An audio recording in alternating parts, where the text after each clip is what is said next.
Well, good morning. Welcome to Debbie's Back Porch. So glad to have you with us. I received a gift of some lovely rendered leaf fat, so I had to make biscuits. I got it from a company called The Naked Pig. And you see that biscuit? Worked out really well. Here are the ingredients for my baking powder biscuits. You can pause and write them down. I'll put the ingredients in the info section. And don't forget, give us a thumbs up and subscribe. And if you click the little bell in the top right, you'll get a notice when I post new videos about twice a week. Now let's make some biscuits. Now here is the lard I got as a gift. I'm going to do a separate video on it. I want to make several things with it. But I will just show you this. It's beautiful and white and has just the perfect consistency. It's just like the lard I make myself. I'm going to show you how to measure lard for this recipe. I have 1 cup of water. I need a ½ cup of lard. So rather than try to poke it down into a measuring cup and then try to get it all out, I'm going to add lard to this 1 cup of water until it shows 1.5 cups. And then I'll have a ½ cup of lard. Now this lard is not particularly cold. I know lots of folks say, oh, you have to use cold lard to make biscuits. No, you don't. You have to use cold lard to make pie crust. But the biscuits, you're going to work this lard a little bit. You don't need biscuits like you do yeast bread, but you do have to work it a little bit. And I'll show you that as we go along. But I've got a ½ cup of lard measured out here. Be sure and push it down below the water line. Then 1 cup of buttermilk.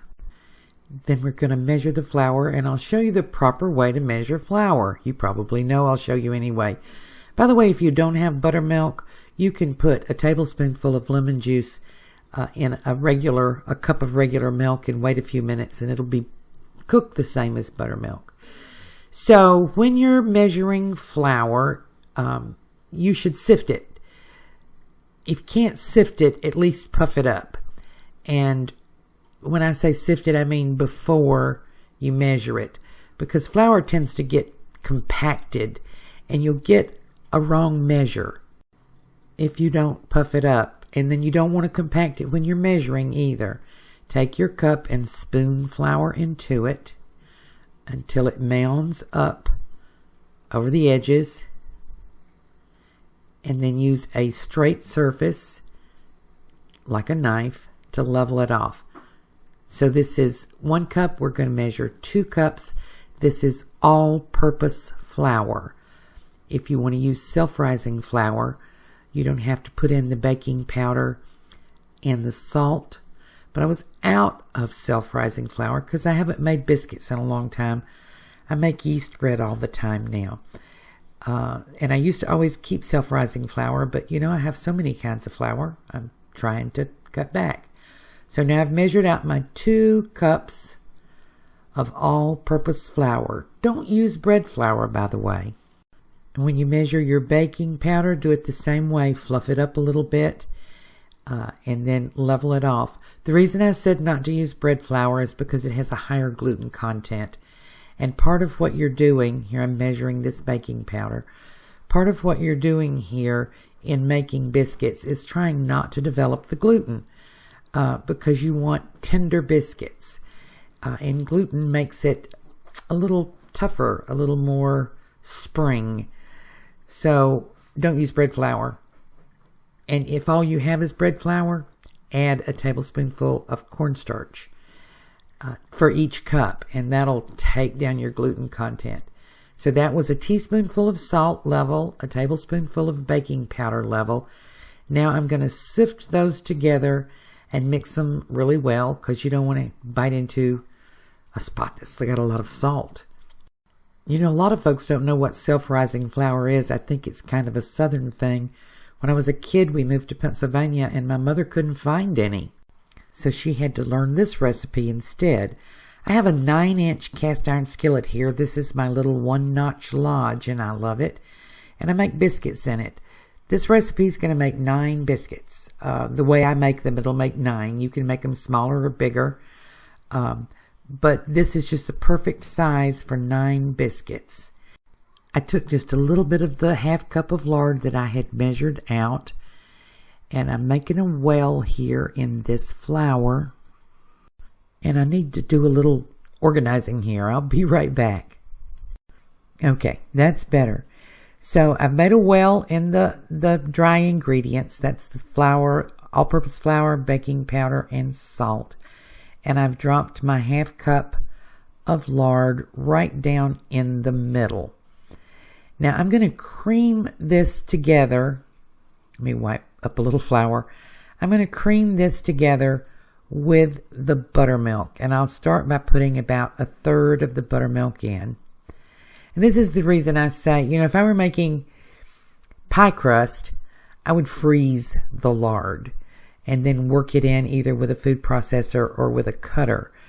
You don't really have to do that with biscuits. This is a little colder than room temperature. I had it in the fridge, but I want to be able to cream it together. And as I do that, I pull a little more and a little more of the flour in.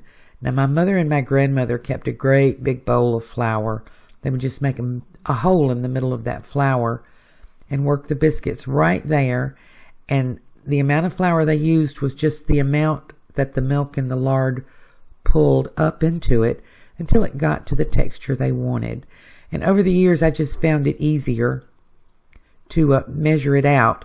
So I took the time to figure out exactly how much flour was needed.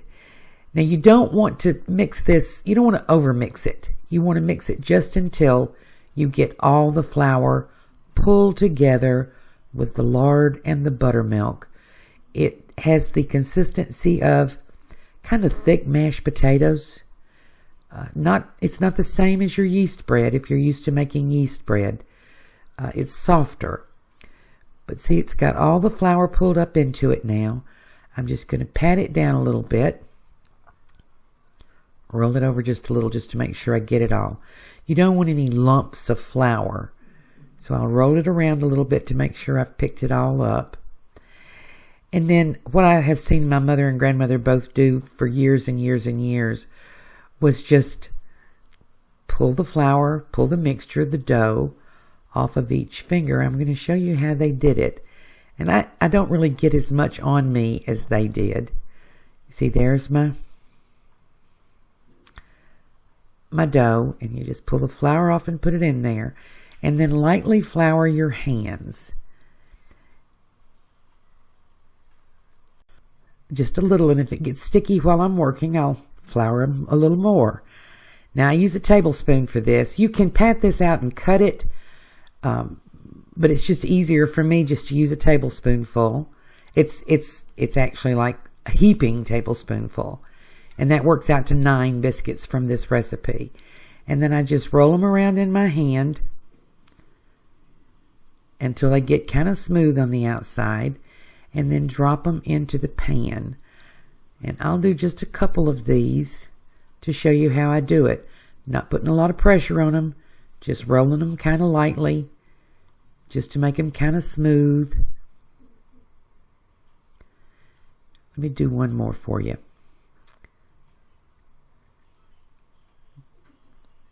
Just big heaping tablespoonful. Roll them around lightly in your hand. I'll get it where you can see it. Till you have a ball of dough. And then just drop it in your pan. As I say, you can pat this out on a board and cut it. I have shown people who are just learning to make biscuits, generally I just make a square and cut it into 9 pieces and put square biscuits in the pan. But when I'm making biscuits on a regular basis, after 65 years of making biscuits, 60, this is how I do it. I'm going to get them all in. See? That's not at all sticky. Just roll them, roll them. When I get them all done, I'll come right back. Okay, this is the last one. When I started making the biscuits, I turned my oven on to preheat to 425. This whole process here took maybe 5 minutes, if that. It's pretty quick. My mother always tells me I'm the fastest biscuit maker she's ever seen. So I put these in the 9-inch pan.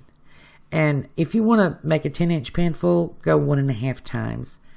My oven is preheated. I'm going to press these down. And you put them tight and press them down so they'll rise up. And when they touch, you get a nice soft texture. 25 minutes at 425. I'll be back. And this is what I have. Oh, they smell so good. I love biscuits. I don't eat them much. I don't make them much because then I eat them. You'll notice that I didn't preheat my pan. Lots of folks will tell you to do that. I never do it. I've heard that's how you get a nice brown crusty bottom. And you know, you get a nice brown crusty bottom by using cast iron. You see that? No, I didn't heat my pan. But you can if you want to. I'm going to flip them over. I always let mine cool just a few minutes on a rack. They're still steaming. They'll still be hot. They'll still melt my butter. Let me show you the inside. Whoops, somebody's stealing one. Let me show you the inside of this really quickly, just so you can see the texture we got. I love using leaf lard to make biscuits. It just makes the most beautiful baked goods of all kind. So see that texture? Soft and springy. Let's eat. So in honor of the biscuits, we're having breakfast for dinner. I'm going to break this one open and slide some butter in it while I cook my eggs. I love biscuits with dippy eggs. So I'm going to slide a little butter in here and put the top back on and let it melt. And it's still really good and hot. Let me go cook some eggs, and I've got some brats cooked, and I'll be right back. And yes, I've got dippy eggs and brats, and I cook the eggs right in the pan where I cooked the brats, and it gives them such flavor. Look at this biscuit. I just want you to see that texture. Holds up to gravy. It's just perfect. I hope you try these, and I hope you like them. And I hope to see you again tomorrow.